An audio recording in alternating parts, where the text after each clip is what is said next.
Let's get into it. Who Invited Them is a 2022 psychological horror about a couple that hosts a housewarming party and they get two uninvited guests that just don't know how to leave.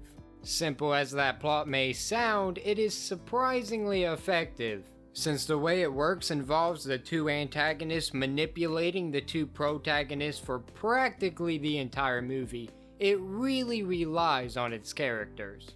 Our main couple consists of Adam, a boot-kissing suck-up who's afraid to look bad in front of anybody and everybody, but not afraid to push other people under the bus to make himself look better. He's really hard to root for, but hey, we need a comedy tag, cause guess what? I forgot to mention, this is a comedy, and he can supply it here and there. And his wife, Margot, who can be pretty annoying too. They're honestly very unlikable, both of them. Margot is a bit more, sympathetic, because she gets treated pretty awfully by her husband, but at the same time, she makes a lot of decisions and does a lot of things that are not very smart within this film.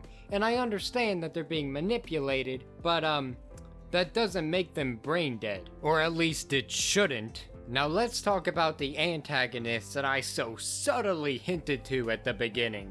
Tom and Sasha kind of feel like two halves of the same person, and because of that, they have a fairly good dynamic. They are really good at manipulating, but the fact is that they're not necessarily geniuses. They're not really that intelligent. The main characters are just that easy to manipulate, and it does have some good back and forth in between. They're not just there to be manipulative, they actually seem like they could be decent people at times, and there are moments when they are honorable, when they are having some semblance of dignity, of self-respect and respect for other people. And although their mind games may not live up to Death Note or even Kaguya-sama Love is War, they're still enjoyable to watch. Because regardless of complexity, manipulation is still manipulation. But there's one more character I want to touch on. One more extremely important character. This woman. This daggone sucker spends the majority of the movie driving around. Every second that she spent aimlessly driving on screen made me hate her more. She's all like, "Oh no, I don't know where I'm going. I'm lost." And it makes me so angry.